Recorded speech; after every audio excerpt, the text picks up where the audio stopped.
ازواج مطہرات وہ مقدس ترین ہستیاں ہیں جنہیں حضور علیہ الصلاۃ والسلام نے اپنے نکاح میں لیا، اور اللہ تبارک و تعالی نے انہیں نبی علیہ الصلاۃ والسلام کے اہل بیت بننے کے شرف سے مشرف فرمایا۔ قرآن مجید میں جب آپ سورۃ الاحزاب کی وہ آیات پڑھتے ہیں جنہیں آیات تطہیر کہا جاتا ہے، اگر آپ اس کا کانٹیکسٹ دیکھیے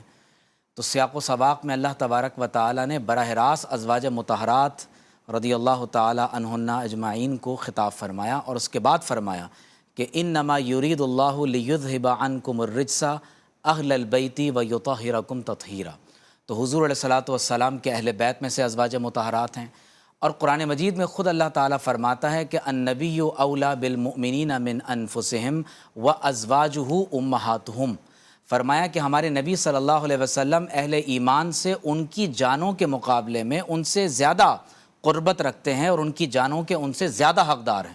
اور فرمایا اور ہمارے نبی صلی اللہ علیہ وسلم کی ازواج کل اہل ایمان کی مائیں ہیں۔ اور خود قرآن مجید میں اللہ تعالیٰ فرماتا ہے یا نساء النبی لستن کاحد من النساء، اے ہمارے نبی کی عورتوں یعنی ان کی ازواج مطہرات، کائنات میں کوئی عورت تمہاری مثل نہیں ہو سکتا۔ امام بخاری اور مسلم نے اس حدیث کو روایت کیا کہ حضرت عمرو بن العاص رضی اللہ تعالی عنہ حضور اکرم صلی اللہ علیہ وسلم کی بارگاہ میں حاضر ہوئے اور سوال عرض کرتے ہیں کہ یا رسول اللہ صلی اللہ علیہ وسلم، اس پوری کائنات میں سب سے زیادہ محبوب ترین ہستی آپ کے نزدیک کون ہے؟ تو فرمایا عائشہ رضی اللہ تعالیٰ عنہ۔ پوچھا گیا یا رسول اللہ صلی اللہ علیہ وسلم مردوں میں؟ فرمایا ان کے والد گرامی حضرت ابوبکر صدیق رضی اللہ تعالیٰ عنہ۔ حضرت عائشہ صدیقہ رضی اللہ تعالیٰ عنہ کا کیا مقام و مرتبہ ہے کہ جب آپ کا حضور علیہ الصلاۃ والسلام کا وصال ہو رہا ہے تو آپ خود فرماتی ہیں کہ نبی کریم صلی اللہ علیہ وآلہ وسلم کا سر مبارک میرے گلے اور میرے سینے کے مابین رکھا ہوا تھا، اور آپ علیہ الصلاۃ والسلام نے وصال سے پہلے جو آخری چیز اپنے منہ مبارک میں رکھی ہے یہ وہ مسواک ہے جو خود ام المومنین عائشہ صدیقہ رضی اللہ تعالی عنہا نے آپ نے چبائی اور اپنے لعاب دہن سے نرم کرنے کے بعد اسے حضور علیہ الصلاۃ والسلام کی بارگاہ میں پیش کیا۔ اور قربان جائیں کہ کیا مقام و مرتبہ پایا ہے کہ جب حضور علیہ الصلاۃ والسلام کا وصال ہو رہا ہے تو آپ علیہ الصلاۃ والسلام اسی حجرہ مبارک میں موجود ہیں جو حضرت سیدہ طاہرہ عفیفہ عائشہ صدیقہ رضی اللہ تعالی عنہا کا حجرہ مبارک ہے، اور اس پر تمام علماء کا اتفاق ہے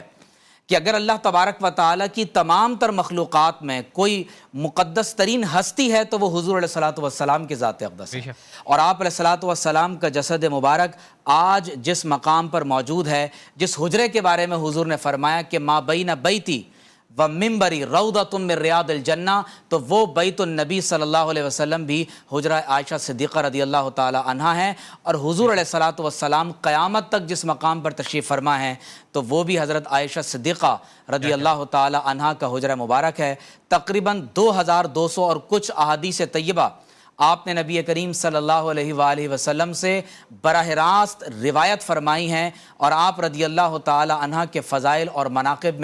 میں یہ سمجھتا ہوں کہ یہی بات کافی ہے کہ رسول اللہ صلی اللہ علیہ وسلم کا اتنا زیادہ قرب آپ رضی اللہ تعالی عنہ کو حاصل ہے کہ جب جبریل امین وحی لے کر آتے ہیں تو آپ کے بستر مبارک پر بھی وحی لے کر نازل ہوتے ہیں۔ اور ایک مرتبہ حضور علیہ الصلاۃ والسلام سے جبریل امین نے عرض کی کہ یا رسول اللہ صلی اللہ علیہ وسلم، آپ عائشہ صدیقہ رضی اللہ تعالی عنہ کو میرا سلام عرض کر دیجئے۔ تو حضور علیہ الصلاۃ والسلام کی اس قدر قریب ترین زوجہ محترمہ ہیں کہ نبی کریم صلی اللہ علیہ وسلم کی صحبت بابرکت میں تقریباً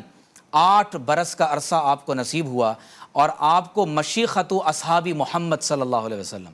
حضور علیہ الصلاۃ والسلام کے اصحاب کی آپ کو معلمہ کہا جاتا ہے، کیونکہ وہ تمام تر حضور علیہ الصلاۃ والسلام کی احادیث طیبہ جن میں بالخصوص وہ مسائل جو خواتین کی اخلاق اور تربیت سے تعلق رکھتے ہیں وہ بھی عائشہ صدیقہ رضی اللہ تعالی عنہا نے روایت کی، اور صحابہ اور اہل بیت اور کل اہل ایمان کو سکھائے۔ اور میں یہاں پر ایک حدیث پڑھنا ضرور چاہوں گا کہ جب حضور علیہ الصلاۃ والسلام سے پوچھا گیا، جب حضرت عائشہ صدیقہ رضی اللہ تعالی عنہ سے پوچھا گیا کہ ہمارے نبی صلی اللہ علیہ وسلم کے اخلاق کیا ہیں، تو آپ نے فرمایا کان خلقہ القرآن، کہ آپ علیہ الصلوۃ والسلام کے اخلاق قرآن مجید ہیں. گویا کہ اگر آپ عائشہ صدیقہ رضی اللہ تعالی عنہ کی بارگاہ عالیہ میں حاضر ہو جائیں تو حضور علیہ الصلوۃ والسلام کی سیرت و کردار، آقا علیہ الصلوۃ والسلام کا سراپا حسن و جمال اور نبی کریم صلی اللہ علیہ وسلم کے اسوہ حسنہ کے وہ خوبصورت ترین پہلو آپ کو عائشہ صدیقہ رضی اللہ تعالی عنہ کی بارگاہ سے حاصل ہوں گے. اللہ تعالیٰ کا سلام ہو حضرت عائشہ صدیقہ رضی اللہ تعالی عنہ پر.